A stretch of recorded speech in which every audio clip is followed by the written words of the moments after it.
Bonjour les amis, ça fait un petit moment que je vous ai pas fait de vidéo sur la Nissan.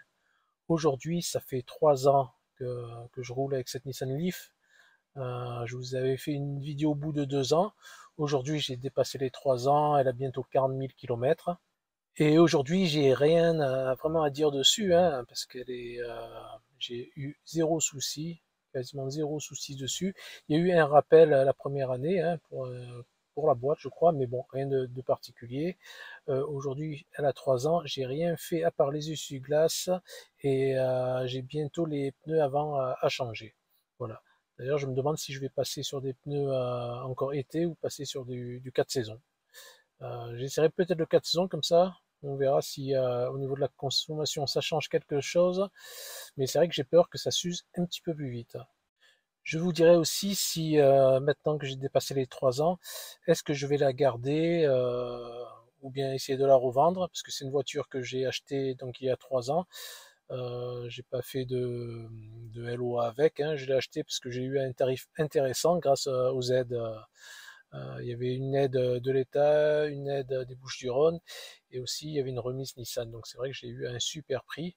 Aujourd'hui, bon, si je la revendais, bon, je perdrais quasiment pas d'argent dessus. Donc autant la garder, je me dis. Je me pose toujours la question aujourd'hui. Sinon, qu'est-ce que je peux vous dire après 3 ans sur cette Nissan?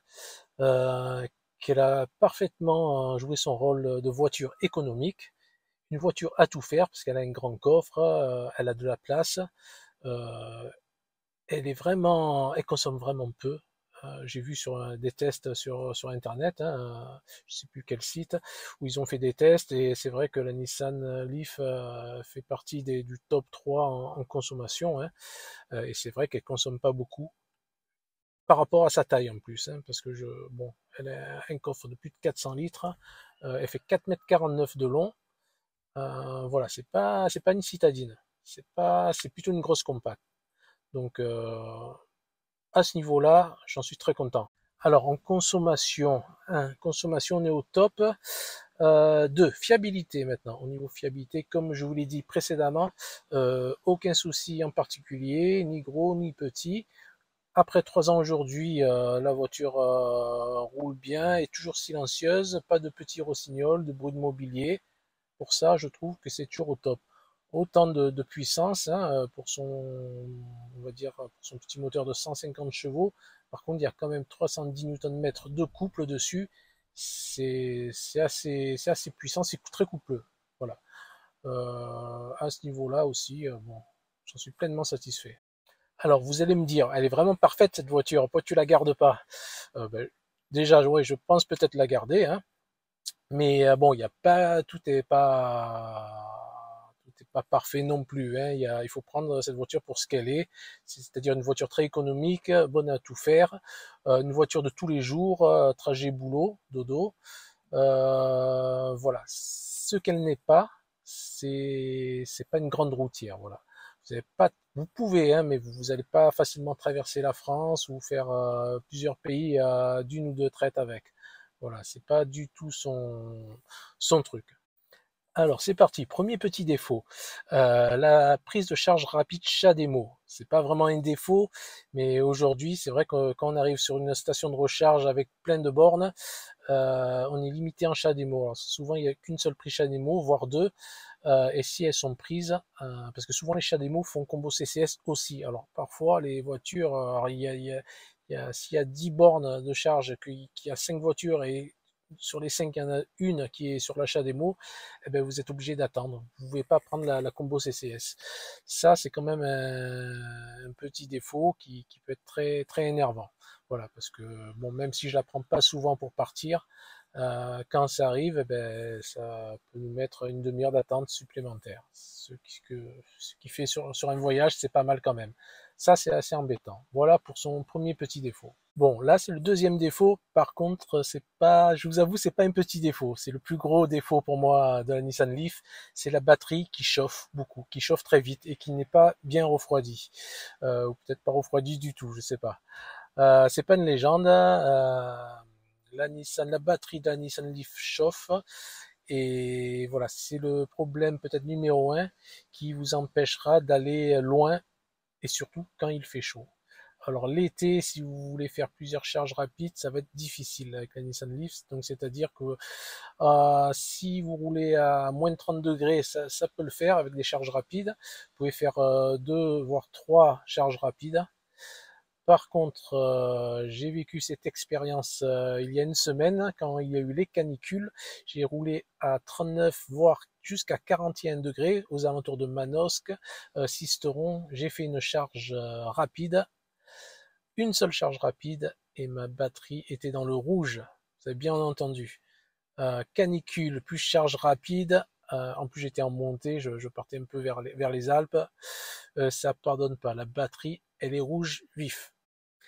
Alors oui, je déconseille de prendre la voiture pour traverser la France sous canicule et essayer de faire plus de 500 km.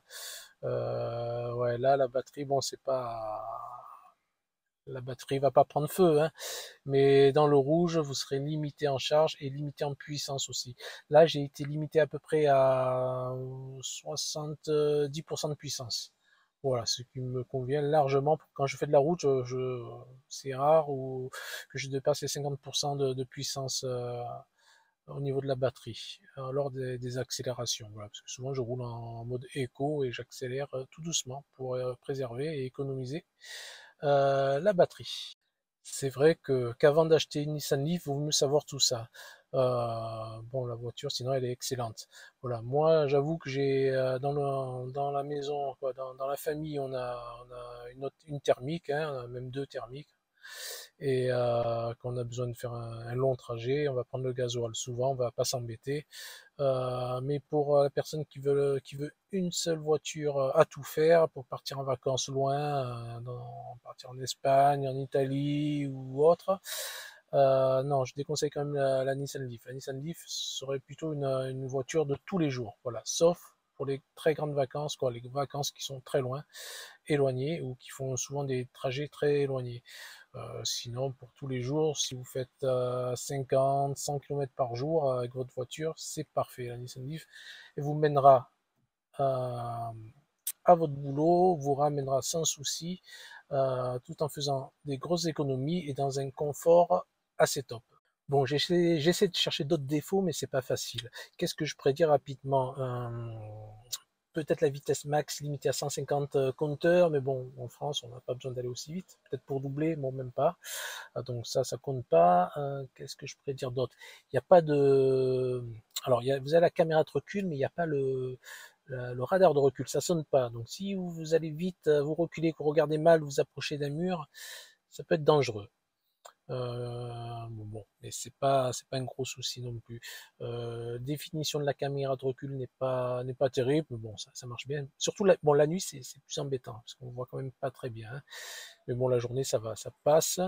Quoi d'autre? Je regarde, mais je vois pas. C'est pas mal, donc bon, si je trouve autre chose, je vous le dis. Ah, il y a aussi un truc que j'aime bien sur cette voiture, c'est qu'il y a plein de boutons. Voilà, c'est pas du tout épuré. C'est-à-dire il y a beaucoup de boutons, comme une voiture à l'ancienne. Bon, vous avez quand même 2 écrans, hein, mais vous avez tous les boutons sur le volant, les boutons de clim, ça existe toujours pour le volume. Voilà, vous avez des boutons un petit peu de partout, et ça me plaît bien. Ça change pas d'une voiture, on va dire, plus classique. Alors, pour conclure, est-ce que je suis satisfait de ma Nissan Leaf aujourd'hui? La réponse est oui. Est-ce que je vais la garder encore? La réponse est oui, sauf si j'arrive à la vendre à un bon prix. C'est vrai que si je devais changer, je prendrais peut-être une Model 3 par rapport au prix. C'est vrai que Tesla a cassé les prix et ça devient intéressant aujourd'hui pour moi peut-être de la revendre et passer sur une gamme un petit peu, on va dire, supérieure en rajoutant un petit peu, mais j'hésite encore, je suis pas du tout sûr. Si vraiment je pouvais revendre la mienne, par exemple, à un bon prix, si je voulais la revendre par exemple 20 000 euros, je pourrais rajouter peut-être 10 000 euros et me prendre une Model 3. Mais bon, j'en suis pas encore, je suis pas décidé et j'en suis pas sûr. Voilà. Bon, j'espère que la vidéo vous a apporté quelque chose, hein, si vous hésitez à acquérir une Nissan ou si par curiosité, vous êtes venu voir un petit peu la chaîne. Ça me fait plaisir en tout cas. Voilà, je vous dis à bientôt pour une autre vidéo. J'ai en ce moment, depuis un an, j'ai retapé un petit peu une vieille SLK Mercedes, voilà, cabriolet. Je vous ferai une petite vidéo dessus, ça, pour ceux qui aiment bien les voitures. Voilà, je vous dis à bientôt.